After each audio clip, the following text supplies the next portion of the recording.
Hey everybody, Dirty Dan here.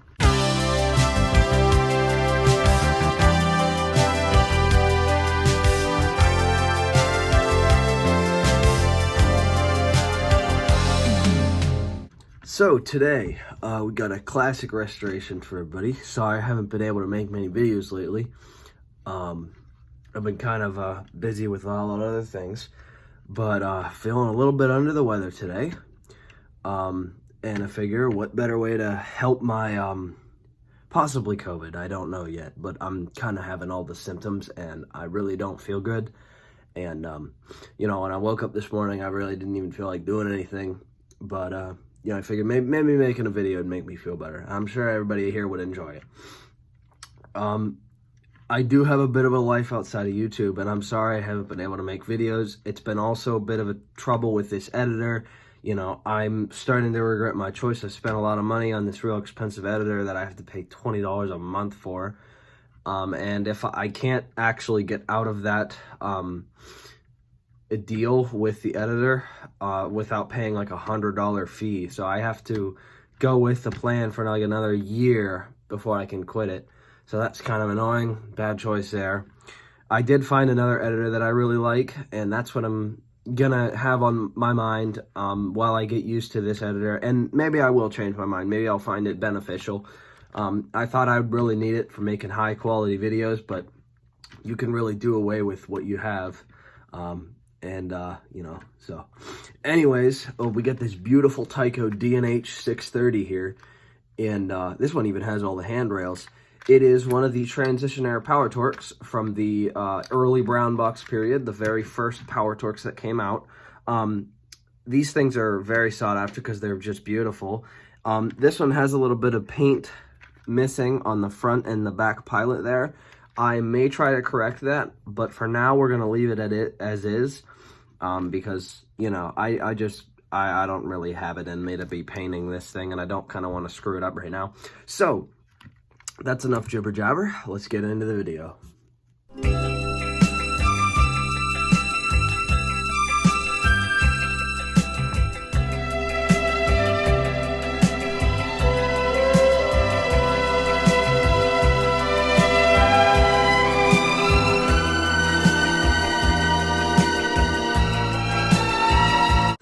Alright folks, here's where we're currently sitting in the process here. I've gotten the whole thing completely disassembled, and I've already went ahead and did some touch-up work that I honestly think makes the engine look much, much better. And under general scrutiny, you really can't even tell that it's been done. In fact, I'll put up a picture that I took of it in some good lighting to where you should be able to see it, and you really can't. It's barely noticeable. And it really improves the overall look of the engine, and I ended up doing the pilots too. So those look much improved. And now that we've got the cosmetic issues addressed, I figure we might as well start to get to work on the motor and the rear truck. And boy, are they dirty. They are really just disgusting. There's a lot of built up grease and such that's gonna need completely cleaned out. But that's what we're doing this for. So let's get back to it.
Okay, now that's all the parts and pieces all cleaned up.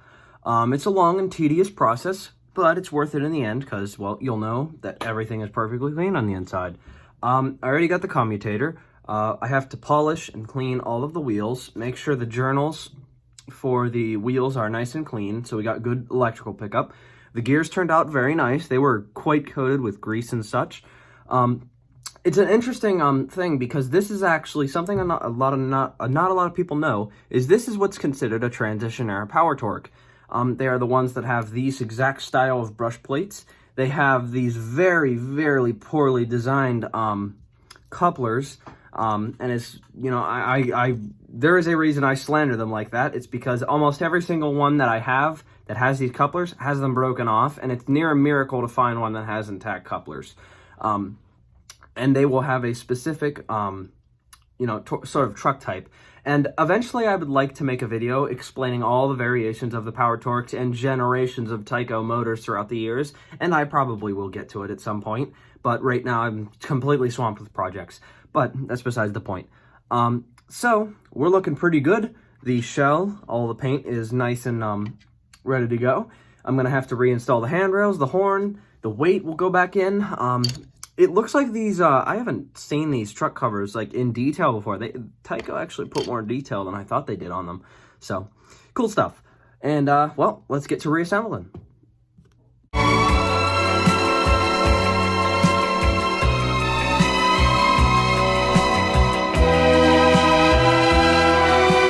So, we had a little bit of an incident. Son of a bitch, that hurt. I wish I got that on camera. I got it on time lapse, but oh my god. Watch your hair, folks. When you have long hair and you have spinning Dremels, ow.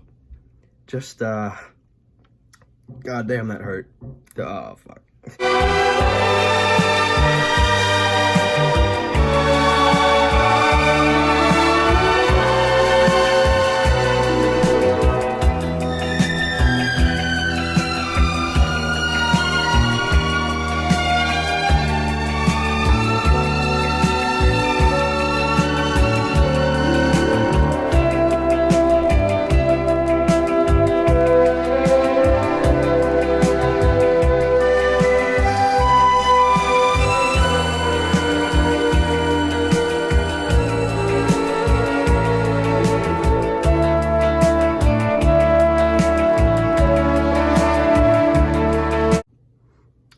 If this isn't a sign that this motor is very, very good and will last a long time, then I don't know what is. I am putting nearly no pressure and this thing just rolls like it's a free rolling truck. That's a pretty good sign. That makes you know that you did it right. If your truck doesn't do that, well, not all of them do, but some do. And then when they do, that's a really good sign. So yeah, just figured I'd show you guys that cool thing. Cool noise it makes. And it'll kind of help seat the brushes as well too. So there you go. And you guys can see the nice polished wheels. And yeah, we just got to assemble the rear truck, put the handrails back on, and put the whole thing back together.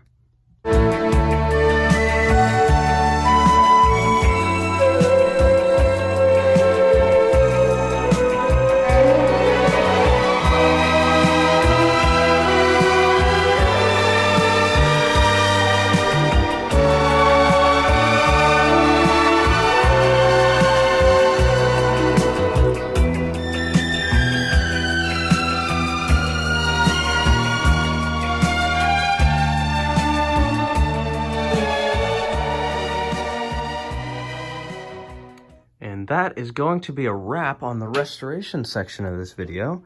And boy, wow, does this thing look awesome.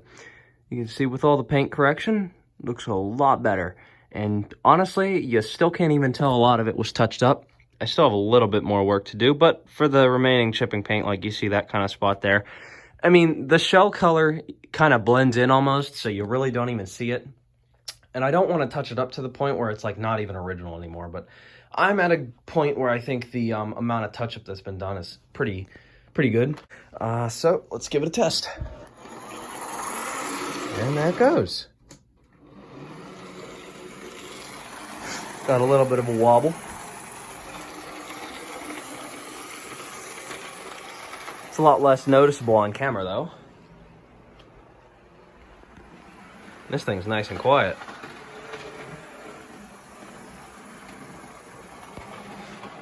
And boy, I gotta say that was quite a success then. Look at this thing go. So, as you can see, thing runs quite well. And, well, I think this calls for a nice running section, and we'll end off the video. And, well, I hope you guys enjoyed. You know, I would expect more restoration videos soon. I've got plenty more projects on the workbench. As you can see, the project shelf is kind of overflowing at the moment. The stack. Yeah, so I'll see you guys in the next one.